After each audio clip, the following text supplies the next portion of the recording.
A serious case. I have a friend who is afraid of spiders. This isn't very unusual. A lot of people are afraid of spiders. I don't really like spiders much myself. I don't mind them if I see them outside in the garden, as long as they're not too big. But if one comes in the house, especially if it's one of those really big spiders with furry legs and little red eyes, then I go yuck and I try to get rid of it. Usually I'll use a brush to get rid of the spider, but if I feel brave, then I'll put the glass over the top of it, slide a piece of paper under the glass, and then take it outside. This is quite normal, I think. But my friend isn't afraid of spiders in any normal way. She isn't just afraid of spiders, she is totally, completely, and utterly terrified of them. When my friend sees a spider, she doesn't just go, ah, and run away or ask someone else to get rid of this horrible, creepy crawly. No, she screams as loud as she possibly can. She screams so loud that her neighbors worry about her and think about calling the police. When she sees a spider, she shivers all over and sometimes she freezes completely. She can't move at all because she is so terrified. Sometimes she even faints. But my friend had a surprise for me when we met for coffee last week. Guess what? She asked me. What? I said. I've got a new pet. Great, I said. What is it? A dog? A cat? No. A budgie? No. A rabbit? No. What then? I've got a pet spider. I don't believe you. It's true. I decided that it was time I did something about my phobia. So I went to visit a doctor, a special doctor, a psychiatrist. This psychiatrist specializes in phobias, helping people who have irrational fears to get better and live normally. He told me I suffered from arachnophobia. It's an irrational fear of spiders, he said. About 1 in 50 people suffer from a severe form of arachnophobia. It's not very uncommon. Thanks, said my friends, but that doesn't help much. There are lots of different ways we can try to cure your phobia, said the psychiatrist. First, there is a traditional analysis. What does that mean? Asked my friend. This means lots of talking. We try to find out exactly why you have such a terrible fear of spiders. Perhaps it's linked to something that happened to you when you were a child. Oh dear, said my friends. That sounds quite worrying. It can take a long time, said the psychiatrist. Years, sometimes, and you can never be certain that it will be successful. Are there any other methods? Yes, some psychiatrists use hypnosis along with traditional analysis. My friend didn't like the idea of being hypnotized. I'm worried about what things will come out of my subconscious mind, she said. Are there any other methods? Well, said the psychiatrist, there is what we call the behavioral approach. What's behavioral approach? Asked my friend. Well, said the psychiatrist, it's like this. The psychiatrist got out a small spider from his desk. It wasn't a real spider, it was made of plastic.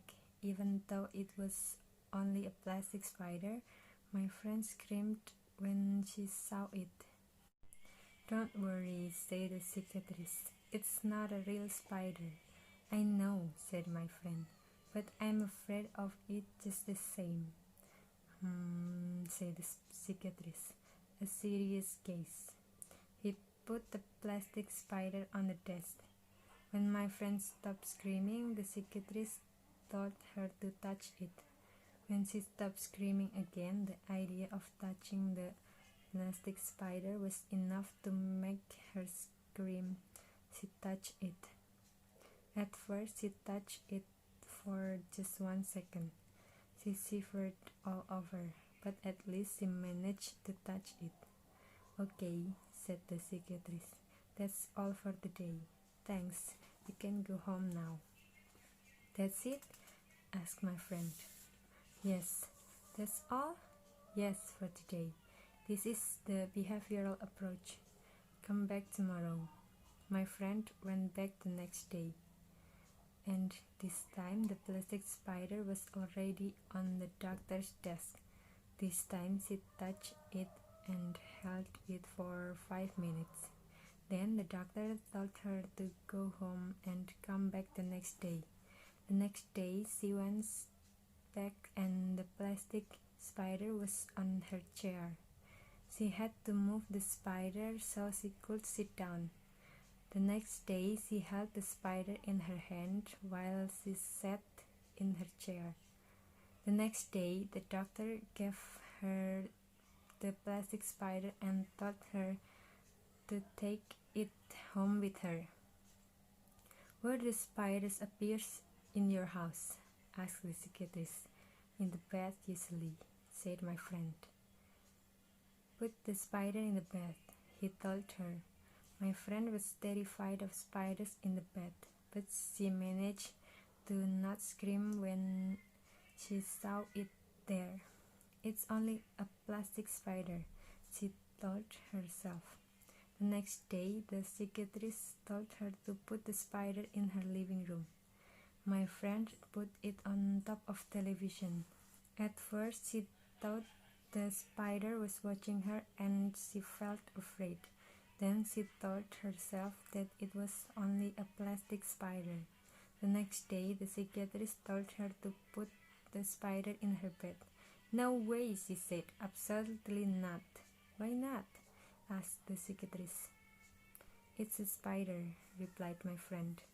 "No, it's not," said the psychiatrist. "It's a plastic spider. It's not a real one." My friend realized that her doctor was right.